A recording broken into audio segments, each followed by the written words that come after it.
Cuando se calma el bullicio de la ciudad y se van apagando las luces de la casa, se enciende la luz del entendimiento. Desde este momento comienza Puerto de Libros, Librería Radiofónica, programa que contiene todos sus elementos tipo A. Puede ser escuchado por niños, niñas y adolescentes sin la supervisión de padres, madres o representantes. Comienza Puerto de Libros, Librería Radiofónica.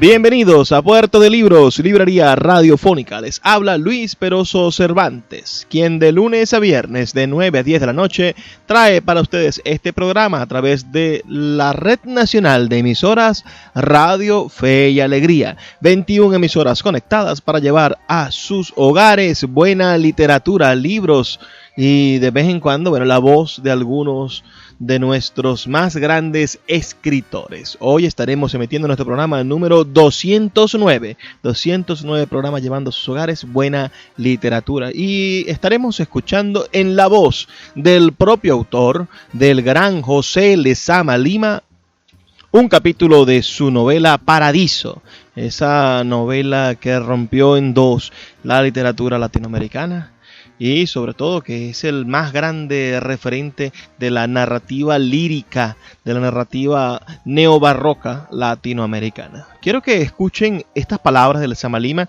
y lo entiendan casi como un poema, como una sinfonía, como un juego musical, porque es lo que busca el gran poeta, el gran narrador Lezama Lima. Intenta que cada palabra sea envolvente y nos asfixie con su maravilla, con su sonido, con su brillo, con su armonía también. Entonces va a ser una noche interesantísima. Si conocías a José Lezama Lima, házmelo saber al 0424-672-3597, 0424-672-3597, y si no, reporta tu sintonía también a este número, el 0424-672-3597, o a nuestras redes sociales, @Librería Radio en Twitter y en Instagram. Vamos a escuchar ahora los mensajes que tienen para nosotros nuestros anunciantes, esas personas que hacen posible que Puerto de Libros, Librería Radiofónica, llegue a sus hogares de lunes a viernes de 9 a 10 de la noche por la Red Nacional de Emisoras Radio Fe y Alegría. Sultana del Lago Editores es una empresa zuliana de servicios editoriales. Nuestro catálogo tiene más de 100 títulos de autores nacionales e internacionales. Además, somos la única editorial que presta servicios de impresión bajo demanda en Maracaibo.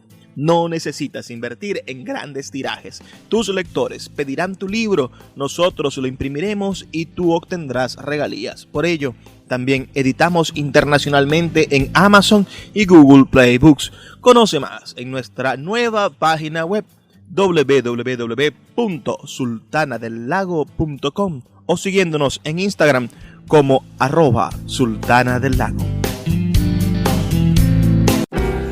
Sin publicidad, tu marca o negocio está en desventaja frente a miles de emprendedores que sí hacen uso de los medios para dar a conocer sus productos. Puerto de Libros, Librería Radiofónica, te ofrece el mejor paquete publicitario para tu empresa. Un anuncio mid-roll en mitad de programa de 30 segundos, menciones en Twitter e Instagram, emisiones diarias en las 21 emisoras de la Red Nacional de Emisoras Radio Fe y Alegría, más la presencia en 25 plataformas de podcast a nivel mundial. Además, colgamos un anuncio permanente en nuestra página web. Únete a nuestro selecto grupo de patrocinantes y garantiza que tu marca o negocio tenga presencia diaria y constante ante miles de personas. Invierte en publicidad en radio con Puerto de Libros, Librería Radiofónica. Consulta nuestras tarifas al 0424-672-3597. 0424-672-3597. Rodaba ya el primer cuadrante de la medianoche y José Semí tarareaba y quería pasar más dentro del silencio. La noche caía incesante como si se hubiera apeado de un normando caballo de granja. Semí se sentía apoyado por el traqueteo de los ómnibus, los dialogantes esquinados, disciplinantes y procesionales del Gran Uno. La brisa tenía algo de sombra, la sombra de hoja. La hoja mordida en sus bordes por la iguana columpiaba de nuevo a la noche. La noche agarraba por los brazos, sostenía en su caída al reloj de pared, dividía el cuerpo de la harina con su péndulo de obsidiana. Semí sentía la claridad lunar delante que oscilaba como la silueta del pájaro pon, desde el mar hasta la caparazón de la tortuga negra. La blancura descendía hasta esa caparazón y se hacían visibles para la lectura sus 24 cuadrados emblemáticos. No era la noche paridora de astros, era la noche subterránea, la que exhala el betún de las entrañas trasudadas de Gea. Su imago reconstruía un cangrejo roto y crema saliendo por un agujero humeante. Se había despedido de Fronesis, se volvería a encontrar en el puente Rialton, en el absorto producido por la misma canción. Cerca estaría Foción en acecho. Esas preguntas pesaban como un tegumento de humo y hollín en cada una de sus pisadas. Sentía dos noches, una, la que sus ojos miraban avanzando a su lado, otra, la que trazaba cordeles y laberinto entre sus piernas. La primera noche seguía los dictados lunares, sus ojos eran también astros errantes. La otra noche se teñía con el humillo de la tierra, sus piernas gravitaban hacia las entrañas terrenales. Bajaba los párpados, le parecía ver sus ojos errantes describiendo órbitas elípticas en torno al humillo evaporado o el animal carbunclo. Una era la noche estelar que descendía con el rocío, la otra era la noche subterránea que ascendía como un árbol, que sostenía el misterio de la entrada en la ciudad, que aglomeraba sus tropas en el centro del puente para derrumbarlo. Cosa rara, el claroscuro buscaba más el color rojo cremoso del cangrejo que el dibujo de sus muelas tiznadas de negro. Se sonrió con cierto temor incipiente ver como en dos carteles lumínicos, muy cerca uno del otro, muela de cangrejo y carie dental. Condescender con esa ligera broma le permitió apresurar el paso como si le prestasen una capa para hacerse indistinto de la noche. Así la noche no tendría que perseguirlo, ni él se vería obligado a arengarla, dando manotazos en la neblina, cortando los párrafos como si rompiese el encaje de la araña. Sentía, separando los cañaverales de la Orplit, la curvatura del pescuezo de un caballo de bronce por donde ascendían los termitas profesionales. El caballo de granito rojo o gris nocturno pasaba por debajo del arco de triunfo y contemplaba durante mucho tiempo las carteleras con el único teatro en esos confines de las playas no descubiertas. Noche de los Idumeos, escudo de granadillo de la caballería hitita, flanco derecho en la batalla de Cannas. La arcilla mezclada con el polvo de carbón hacía espesar las sombras hasta dar manotazos. Forzó la mirada para no ver el caballito de bronce en el centro de la isleta. El rabo era de color escarlata y toda la crin del pescuezo estaba embadurnada de amarillo. En el claro oscuro del fondo se veía pasar tachonazos verdes, amarillos, blancos. Era la noche verdosa, sombría desde luego, pero muy cerca del árbol, a la entrada del puente que se hundía a cámara lenta. El avance de Semí dentro de la noche, eran ya las 3 menos cuarto, pudo precisar tan indeciso como inquieto, fue turbado cuando su absorto ingurgitó. Una casa de 3 pisos, ocupando todo el ángulo de una esquina, lo tironeó con un hechizo sibilino. Toda la casa lucía iluminada y el halo lunar que la envolvía le hizo detener la marcha, pero sin precisar detalles. Por el contrario, como si la casa evaporase y pudiese ver manchas de color que después se agrupaban, y esos agrupamientos le permitían ir adquiriendo el sentido de esas distribuciones espaciales. La casa en sus 3 pisos repetía el mismo ordenamiento interior, una pequeña pieza seguida de un salón. En el salón se distribuían parejas y pequeños grupos que parecían hablar apretando los labios. No obstante, la convergencia de esas personas en la medianoche no mostraban ese conocimiento que se tiene de la casa de todos los días o la que se visita con reglada continuidad. Parecían extraños que por primera vez hubieran coincidido en esa unidad espacial. Aunque entre los asistentes unos parecían familiares, otros más solemnes y estirados, revelaban un trato por el oficio, la vecinería o la coincidencia de la infancia en colegio, playa o excepcionales momentos de peligro o de placer. Le sorprendía la totalidad de las iluminaciones de la casa. Chorreaba la luz en los 3 pisos, produciendo el efecto de un ascendit que cortaba y subdividía la noche en tajadas salitreras. Era una gruta de sal, un monte de yagruma, una línea interminable de moteados de marfil, gaviota, dedales de plata y la sorprendente sutileza con que la lechuza introduce sus tallos de amarillo en la gran masa de blancura. Cuchicheaban, sumergían la conversación, reaparecían dándose un golpecillo en la nariz. Las pecheras sobresalían como un pavón con la cresta de ópalo. No era la blancura sorprendente de la cresta de diamante, era la blancura espesa del ópalo, opalescencia, palores, licustre, vida que desfallece a la orilla del mar.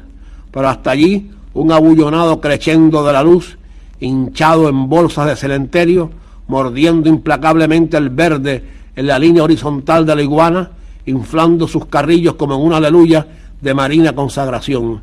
Sin sonar los zapatos, parecía que soplaban la puerta del espejo como si fueran a comenzar a bailar, pues sus pasos al acercarse eran medidamente lentos y aterciopeladamente ceremoniosos. Pero no, se acercaban a preguntar un teléfono o un manantial de chocolate, daban las gracias, se retiraban, apenas se oían sus sílabas.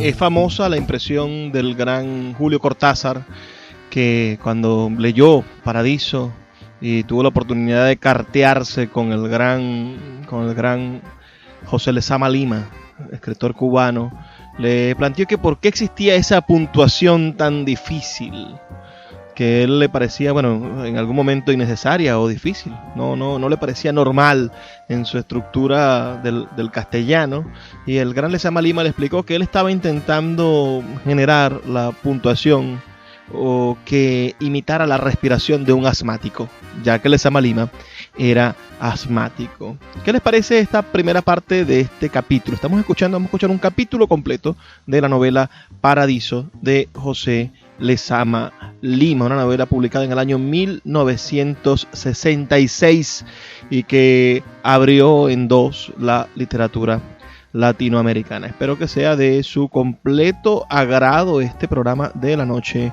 de hoy. Puedes reportar tu sintonía al 0424-672-3597 con nuestras redes sociales, @Librería Radio en Twitter y en Instagram. Vamos a hacer una pequeña pausa de 2 minutos y ya volvemos con más de Puerto de Libros, Librería Radiofónica. Síguenos en @Librería Radio. Escuchas Puerto de Libros, Librería Radiofónica, por Radio Fe y Alegría, con todas las voces.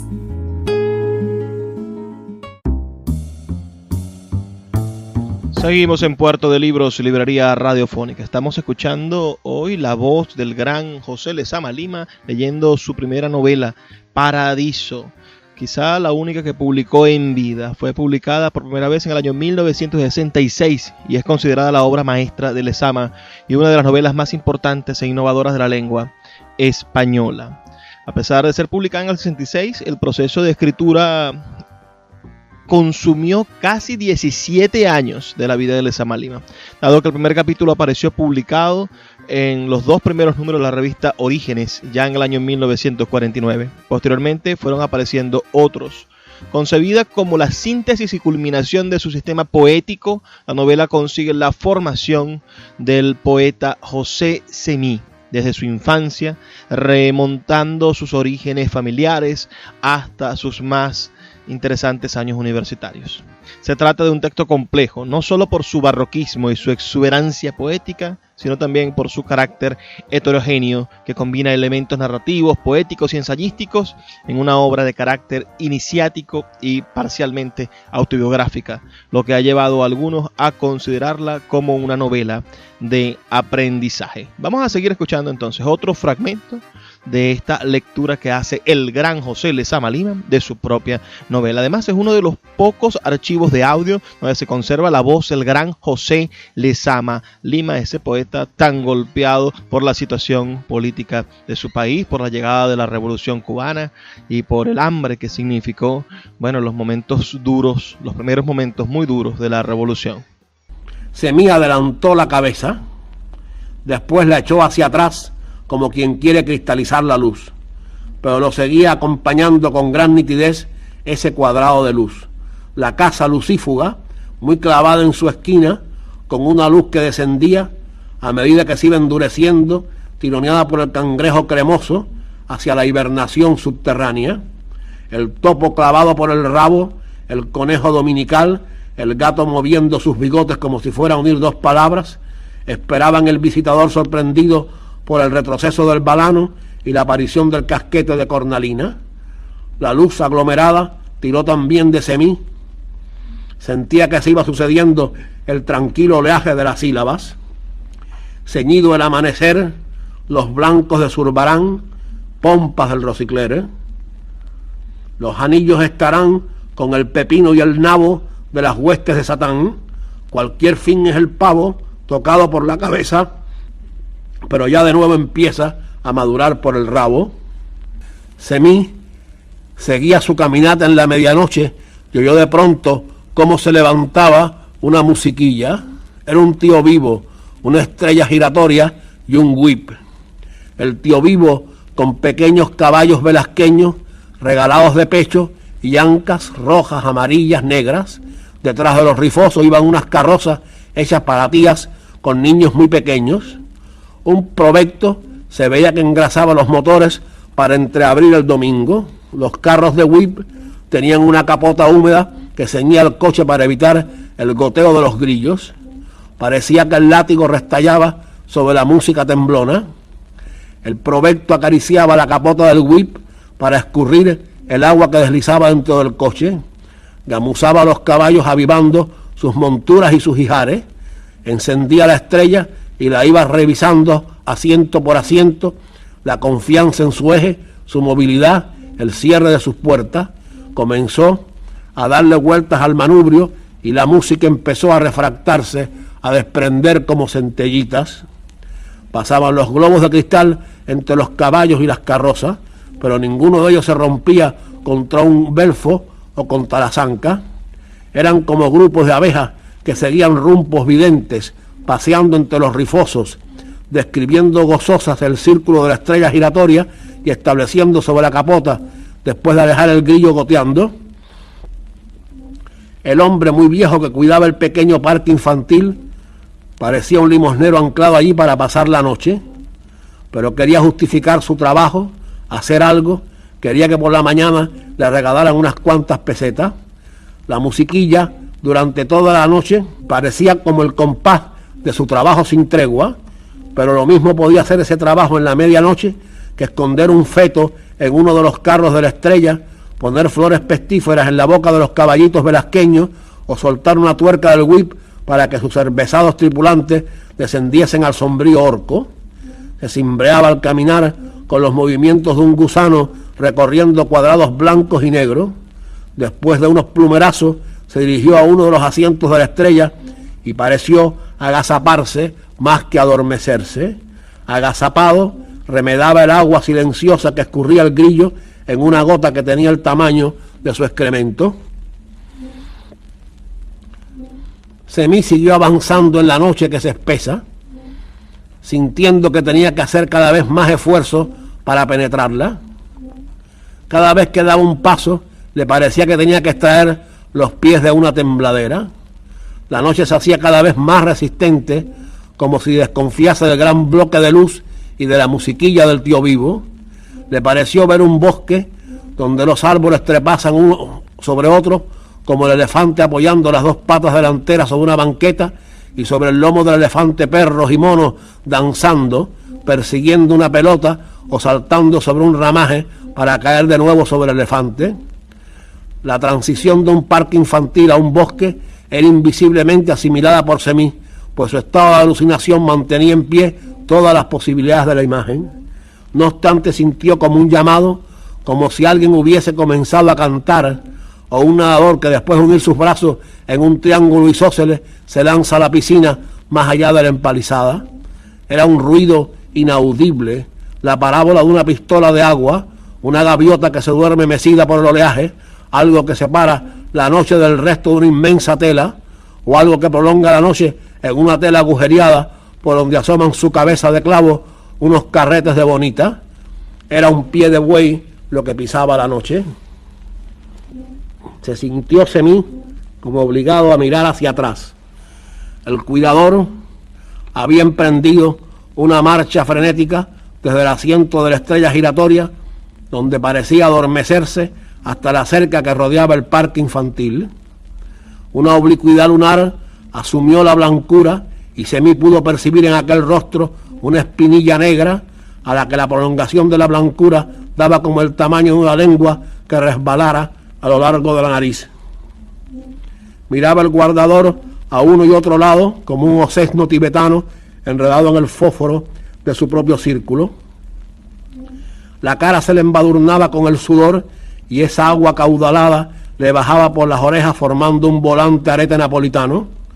La cara trasudada y el carbón de la noche a su lado le daba el aspecto del timonel de una máquina infernal. Temblona sus rodillas golpeaban la madera del círculo del parque infantil y así esa línea divisoria comenzó también a temblar, formando como un aquelarre donde cada una de las clavadas estacas comenzaron una danza grotesca dentro del redondel protegido por la oblicuidad lunar. Aquel bosque que había entrevisto el final de su marcha, donde los monos y los perros saltaban sobre un elefante que se hundía y elevaba, se le fue acercando. La casa misma parecía un bosque en la sobrenaturaleza. Se veía el entrelazado ornamento de la verja que servía también de puerta. En su centro, un cuadrado de metal muy reluciente donde estaba la cerradura.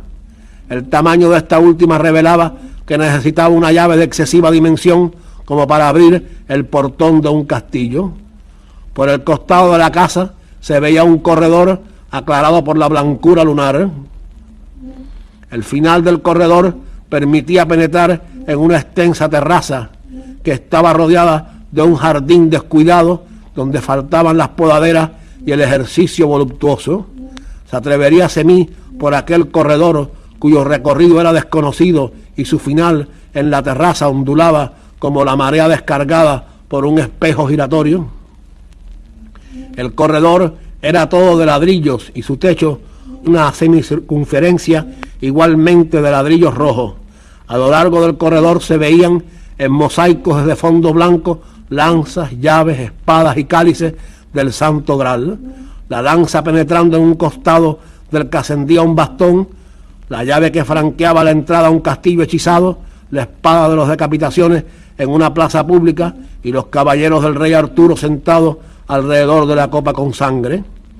Los emblemas de los mosaicos estaban tratados en rojo cinabrio, la lanza era transparente como el diamante, un gris acero formando la espada, encajada en la tierra como un falus, y cada trébol representaba una llave, como si se unieran la naturaleza y la sobrenaturaleza en algo hecho para penetrar, para saltar de una región a otra, para llegar al castillo e interrumpir la fiesta de los trovadores herméticos.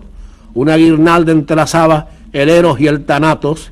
El sumergimiento en la vulva era la resurrección en el valle del esplendor. Después de atravesar el corredor, que era el costado de toda la extensión de la casa, Semí salió a una terraza del mismo tamaño que el corredor. En uno de sus ángulos más distantes pudo percibir un dios término. Su graciosa cara era en extremo socarrona. Al centro de la piedra se veía muy prolongado el bastón fálico. La carcajada que resumaba el rostro de término era de la misma índole que la alegría que ordenaba su gajo estival. Al lado de la piedra del dios socarrón se veía una mesa que tapada por el dios ofrecía una oscuridad indescifrable. Se veía que allí pasaba algo, pero ¿qué era lo que escondía ese pedazo de oscuridad? ¿Qué era ese escudo que tapaba el rostro en el momento en que iba a ser esclarecido por la oblicuidad lunar? Estamos escuchando la voz del gran José Lezama Lima leyendo un capítulo de su novela Paradiso, esta excelente novela publicada en el año 1966. Recuerden que pueden escribirnos al 0424-672-3597 para reportar su sintonía. La publicación de Paradiso provocó un sinfín de críticas diversas. Los primeros y más efusivos reconocimientos le llegaron del extranjero, contando con Octavio Paz y Julio Cortázar entre los más entusiastas que estuvieron a favor de esta maravillosa novela de alto contenido poético. ¿Qué creen ustedes? ¿Habían escuchado antes los textos de José Lezama Lima y de su novela Paradiso? ¿Conocen algo de su siguiente novela, Opianio Licario? ¿Y han leído sus ensayos, El Reino de la Imagen, o alguno de sus compilaciones? Espero que sí, que nos puedan dar muchísima información, retroalimentación. Escríbanos al 0424-672-3597. ¿Qué les parece la voz del gran José Lezama Lima? 0424-672-3597. Vamos a hacer una breve pausa de 2 minutos y ya volvemos con más de Puerto de Libros, Librería Radiofónica. Puerto de Libros, Librería Radiofónica, tu canal diario para encontrar nuevos libros. Con el poeta Luis Peroso Cervantes. Síguenos en @Librería Radio.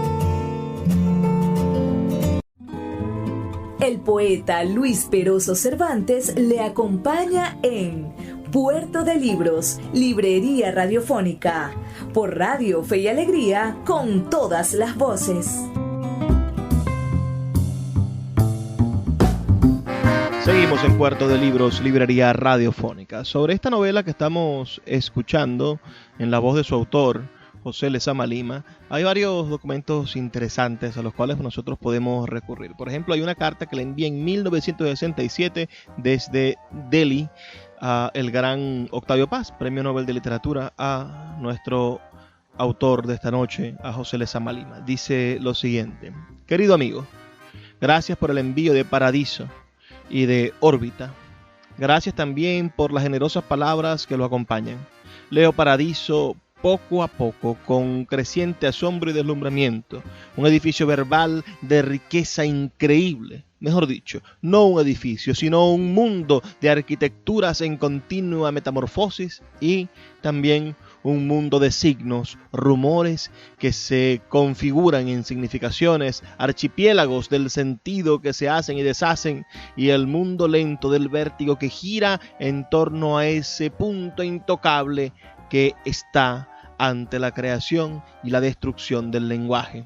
Ese punto que es el corazón, el núcleo del idioma.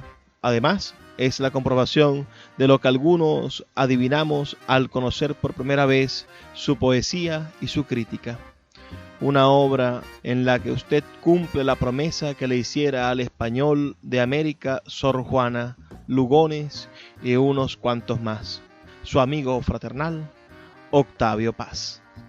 Vamos a seguir escuchando esta maravillosa pieza genial de narrativa, ¿no? Recuerden que quiero que se sumerjan en la voz del poeta como si estuviesen en un torbellino de sensaciones e ideas. No se preocupen por la historia, preocúpense por escuchar las palabras y sentir ese oleaje, ese ir y venir, ese torbellino de ideas, de metáforas y de sensaciones que comparte el personaje José Semí con todos nosotros.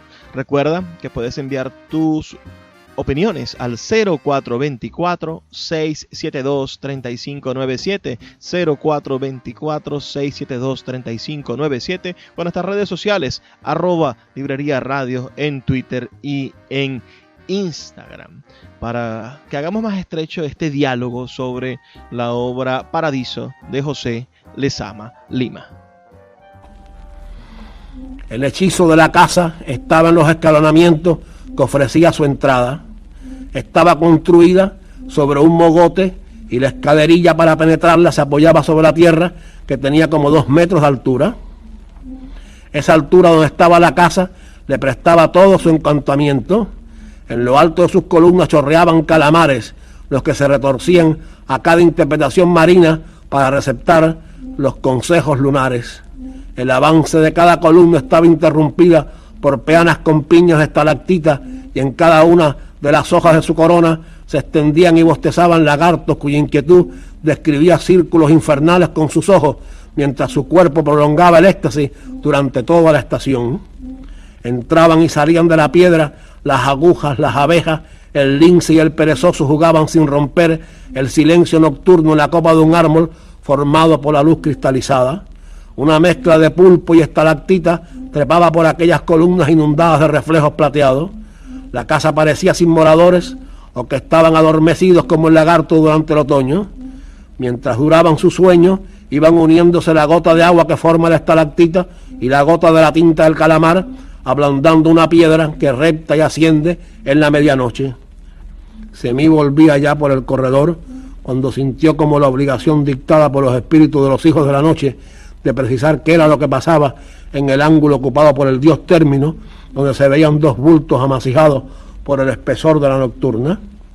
Atravesó de nuevo el corredor, se paró frente a la terraza, recorrió todo el cuadrado que parecía brotar una blancura como una pequeña hierba, fue calmosamente a la esquina del dios con los 2 bultos que la oscuridad tornaba en una capa hinchada cubriendo un saco de plomo. Al lado del dios Término vio 2 espantapájaros disfrazados de bufones jugando al ajedrez. Uno adelantaba la mano portando el alfil, la mano se prolongaba en la oblicuidad lunar. Recordó que en francés los alfiles son llamados fous, locos, y que están representados en traje de bufones. El otro espantapájaro estaba en la actitud de esperar la oblicuidad que avanzaba, la locura de como una estrella errante iba a exhalar la noche, el salto que iba a dar el bufón en su danza grotesca. Estaba escrito con un carbón en la mesa el verso de Mathurin Regnier: Les fous sont sec, les plus proches de roi. Los locos en el ajedrez son los más inmediatos a los reyes. Contemplados por Semí, los 2 bufones, rendidos al sueño, doblaron sus cuerpos y se abandonaron al éxtasis del lagarto, como si sobre sus cabezas hubiera caído la gota de agua que forma las estalactitas, unida a la gota de la tinta del calamar. Semí volvía ahora al cuadrado de donde había partido, la misma ofuscadora cantidad de luz y los mismos grupos de murmuradores. Un ritmo guiaba sus pasos.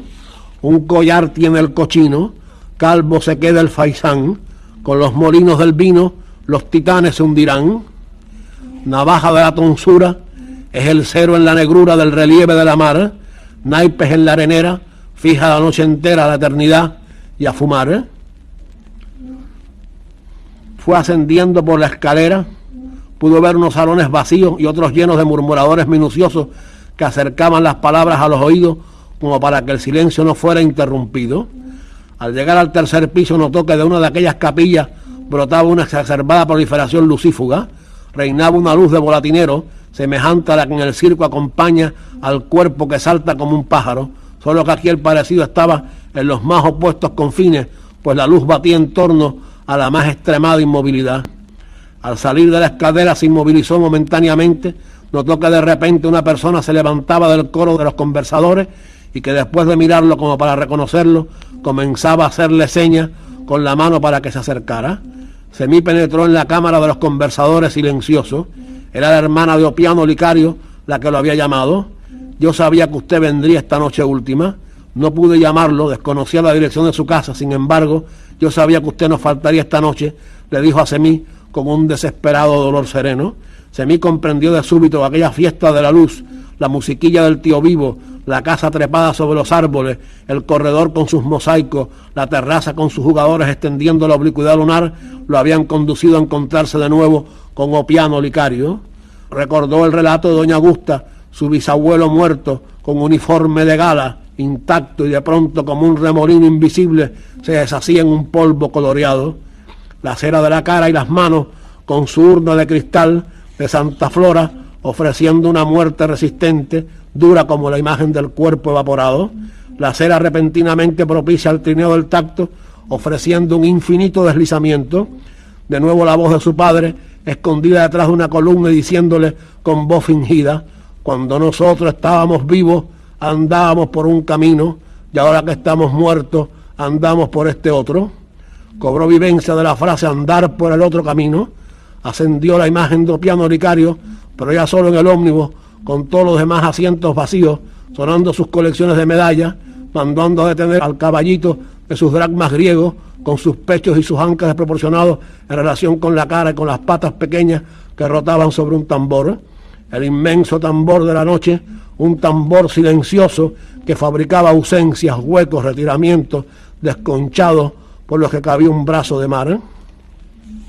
Venga conmigo, vamos a verlo, dijo la hermana de Opiano Licario, trigueña pálida con ojos azules que parecían una balanza que soportase un peso desconocido. Tal vez un pez entrevisto entre el claroscuro de su plata y la noche posada en el árbol de coral.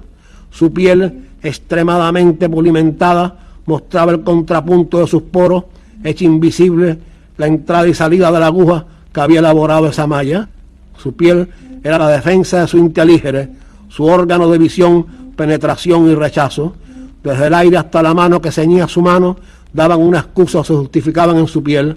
Su nombre era Inaca Eco Licario, le decían sus familiares Ecoe. Mostraba como su hermano una total confianza religiosa en sí misma, y ese sí mismo estaba formado por dos líneas que se interceptaban en un punto, y ese punto era el encuentro entre su azar y su destino. Su misterio estaba en que a veces su piel temblaba, sin saber quién dictaba ese temblor. Se acercó a la lámina de cristal.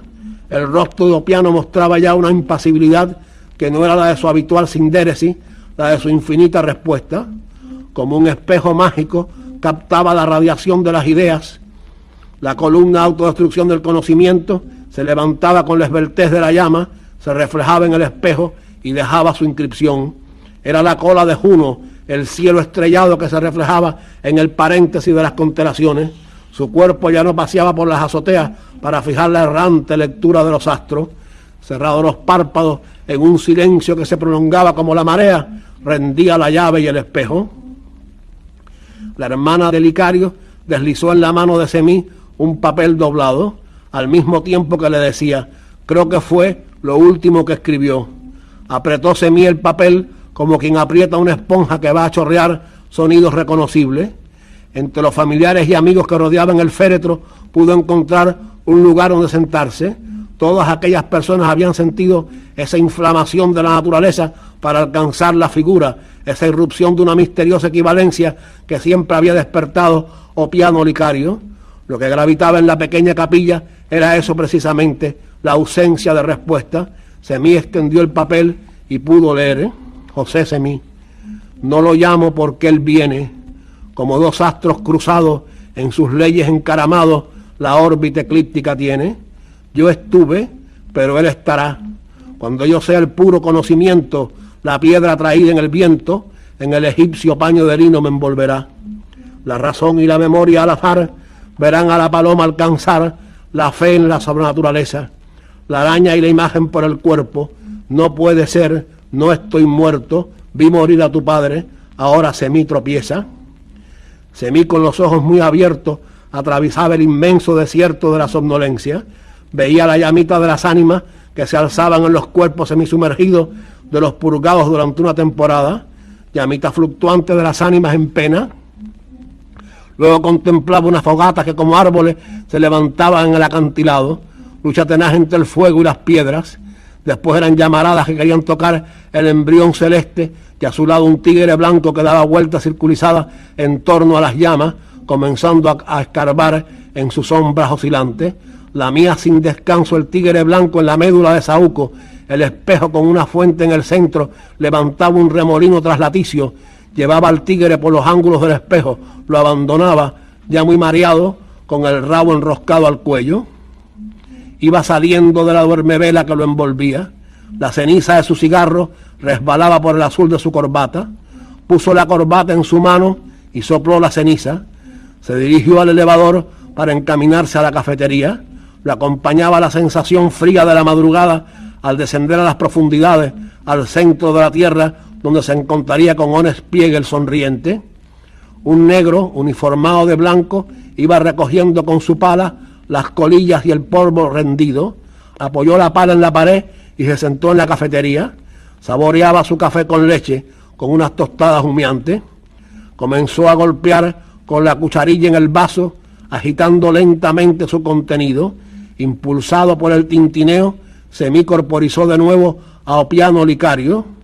Las sílabas que oía eran ahora más lentas, pero también más claras y evidentes. Era la misma voz, pero modulada en otro registro. Volvía a oír de nuevo, ritmo esicástico. Podemos empezar. Síguenos en @Librería Radio. El poeta Luis Peroso Cervantes le acompaña en Puerto de Libros, Librería Radiofónica, por Radio Fe y Alegría, con todas las voces. Así termina este capítulo. Impulsado por el tintineo, Semí corporizó de nuevo a Opiano Licario. Las sílabas que oía eran ahora más lentas, pero también más claras y evidentes. Era la misma voz, pero modulada en otro registro. Volvía a oír de nuevo. Ritmo esicástico. Podemos empezar. Podemos empezar, bueno, lo que se decía en el momento en el de darle a la cucharilla en el vaso. Tin, tin, tin, ese tintineo. ¿Qué les parece? Verdaderamente es arrobante toda esa marejada de imágenes, de frases, ese lenguaje sumamente maravilloso, inclusivo, arrobante. Vamos a continuar, como ya escuchamos el audio y ha sido verdaderamente maravilloso. Vamos a continuar ahora con algunas de las críticas acerca de esta novela. El gran Julio Cortázar dice lo siguiente sobre la novela Paradiso. Dice: en sus instantes más altos, Paradiso es una ceremonia, algo que preexiste a toda lectura con fines y modos literarios. Tiene esa acuciosa presencia típica de lo que fue la visión primordial de los eleatas, amalgama de lo que más tarde se llamó poema y filosofía, desnuda confrontación del hombre con un cielo de zarpas de estrellas. Una obra así no se lee, se consulta, se avanza por ella línea a línea, jugo a jugo, en una participación intelectual y sensible tan tensa y vehemente como la que desde esas líneas y esos jugos nos buscan y nos revelan. El escritor mexicano Carlos Monsiváis dijo sobre Paradiso lo siguiente: ¿qué es Paradiso? La multiplicidad de sus niveles, de sus órdenes del conocimiento que involucra, hacen imposible una sola respuesta. Es tratado de teogonía, diálogo platónico sobre el ser, el sexo ortodoxo y heterodoxo, y la conciencia. Fabulación y mito, reedición e invención del idioma, monumento barroco. De cualquiera de esos órdenes, Paradiso resulta un ejercicio y un logro totalizador. López Valverde se enlaza aquí con Lezama. En Paradiso todo es reconquista. Reconquista de la infancia, reconquista del primer gozo y del primer asombro ante el conocimiento, reconquista de las potencialidades de un lenguaje que quizá nunca había sido nuestro, pero que está allí a nuestra disposición para que se extinguiera la conseja de la pobreza de recursos del español y se acreciera la leyenda de una ignorancia que había dejado sin explorar, conquistar y asimilar todo un idioma. Reconquista de la metáfora, esa incursión comparativa que en Lezama se vuelve delirio de la extrapolación. Este comentario de Carlos Monsiváis junto al de el gran Julio Cortázar y el Premio Nobel de Literatura Octavio Paz contrastan con la dura crítica oficial castrista de la revolución, que la calificó como hermética, morbosa y pornográfica, especialmente por sus pasajes homoeróticos. De esta camada de seres terribles, de esos intelectuales, pseudointelectuales que pulularon entre los organismos públicos cubanos y que atacaron a Lezama, bueno, se salvaron solamente dos grandes, Cintio Vitier y Alejo Carpentier, quienes no atacaron jamás a Lezama. Esta polémica, que terminó con el retiro de la novela de las librerías cubanas, sumada a la decisión de Lezama de otorgar el premio Julián del Casal al poemario Fuera de Juego de Heberto Padilla en 1968. Sabrán Padilla, ¿no? El caso Padilla, el escritor ajusticiado por la Revolución Cubana, siendo acusado de ser un espía de la CIA, además atacado y perseguido por su homosexualidad. Bueno, Lezama, siendo jurado del premio Julián Casals, decide darle el premio en el 68 a Heberto Padilla, en contra del veredicto de la UNEAC.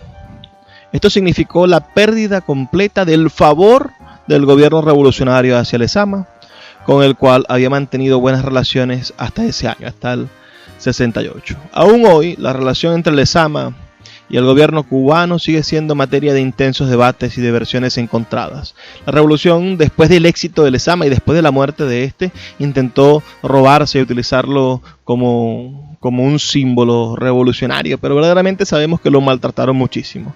Más de 50 años después de la aparición de esta novela, de Paradiso, sigue siendo una novela que rompe con los cánones de la literatura tradicional y que impone un gran reto intelectual. Fue incluida en la lista de las 100 mejores novelas en español del siglo XX del periódico español El Mundo. La trayectoria editorial de este libro estuvo plagada desde un principio y por diferentes factores de un sinfín de problemas. La primera edición, hecha en 1966 por la UNEAC, esa Unión de Escritores de Cuba, contaba con numerosas erratas, varias de las cuales fueron advertidas por Cortázar al momento de leer la novela. Este defectuoso texto fue utilizado por la editorial argentina De la Flor para su edición local, hecha según el propio Lezama sin permiso del autor o de la editorial. Aparecía 2 años después.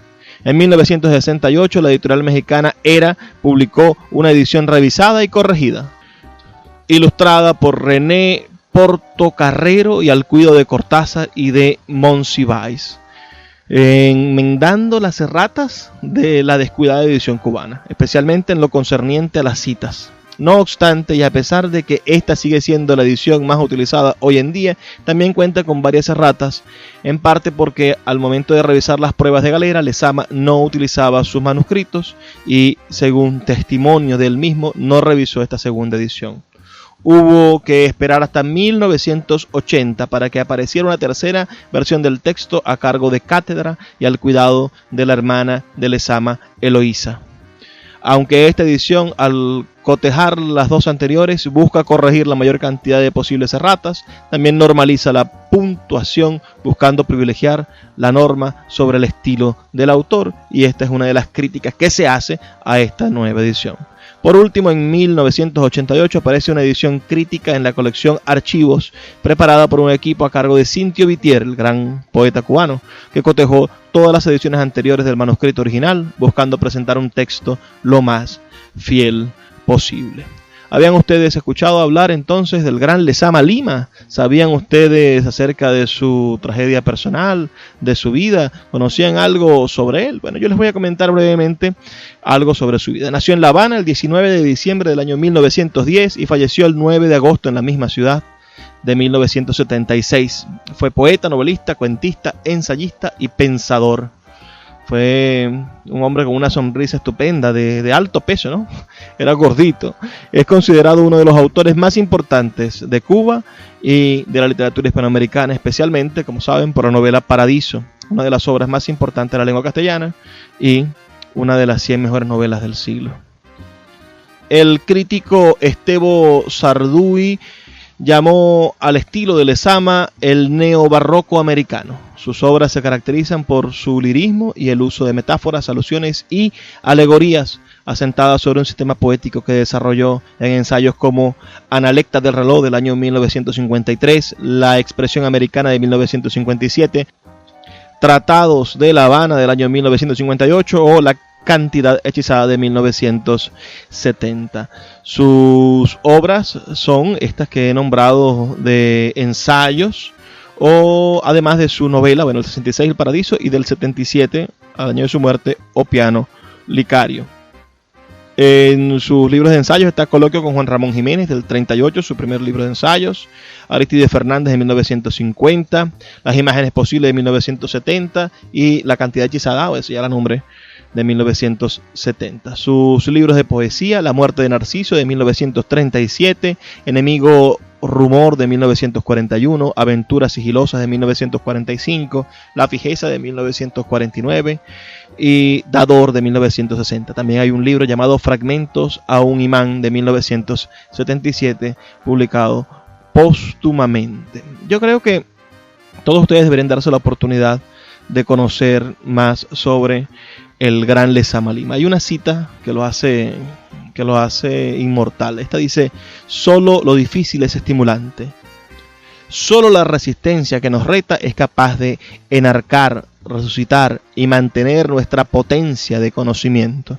Esto lo dice en el ensayo La Expresión Americana. El gran Lezama Lima. Verdaderamente un personaje brillante, genial, del cual, bueno, la Revolución Cubana cobró caro el hecho de no estar de acuerdo con algunas cosas. No puede ser que no estar de acuerdo sirva como pretexto para arrinconar, perseguir y dejar morir de hambre a gente maravillosa como Lezama Lima, estos creadores geniales. Vamos a hablar sobre el caso de su muerte, ¿no? Y los últimos años del poeta. A pesar de no contar con el apoyo oficial, Lezama siguió vinculado a la Casa de las Américas por tercera y última vez con el premio de poesía del año 1967 y como asesor literario en el año 1969. También llegó a publicar su poesía completa y los volúmenes de Las Imágenes Posibles y La Cantidad Hechizada, que recogían ensayos escritos en años anteriores. El episodio conocido como Caso Padilla en 1971 marcó el comienzo del llamado Quinquenio Gris, del 71 al 76. Un periodo en el que el intento de imponer el realismo socialista desde los organismos culturales oficiales provocó una ola de persecución y censura a escritores y artistas considerados contrarrevolucionarios, como Virgilio Piñera, Reinaldo Arenas y el propio Lezama, quien desde entonces sufrió un ostracismo público con la prohibición de la edición de sus obras o la mención de su nombre en los medios. Posteriormente, las autoridades rectificaron esa posición con la reedición de su obra y la de otros autores censurados y la difusión de sus trabajos críticos y homenajes. De estos años de exilio interno da testimonio la correspondencia que Lezama mantuvo con su hermana Eloísa, cuando en 1972 le otorgaron el premio Maldoror de Poesía en Madrid y el premio a la mejor obra hispanoamericana traducida del italiano por Paradiso. Lezama no pudo ir a recogerlo ninguno de esos galardones. La salud de Lezama, siendo asmático de toda la vida, comenzó a desmejorar en sus últimos meses por sus hábitos de fumador y su obesidad. El 8 de agosto de 1976 fue ingresado en el Hospital Calixto García a raíz de una infección pulmonar que había desarrollado, pero falleció en la madrugada a causa de un infarto provocado por su debilitado estado general. Así falleció el gran Lezama Lima. Nos toca despedirnos, pero no sin antes pedirles que nos envíen sus opiniones al 0424-672-3597 o en nuestras redes sociales, @Librería Radio en Twitter y en Instagram. No dejen de decirnos qué les pareció este programa de esta noche y de recomendarnos nuevas ideas. ¿Qué otro autor latinoamericano le gustaría que tratáramos en los próximos días? Vamos a despedirnos, pero siempre me gusta pedirles este favorcito. Señores, por favor, sean felices, lean poesía.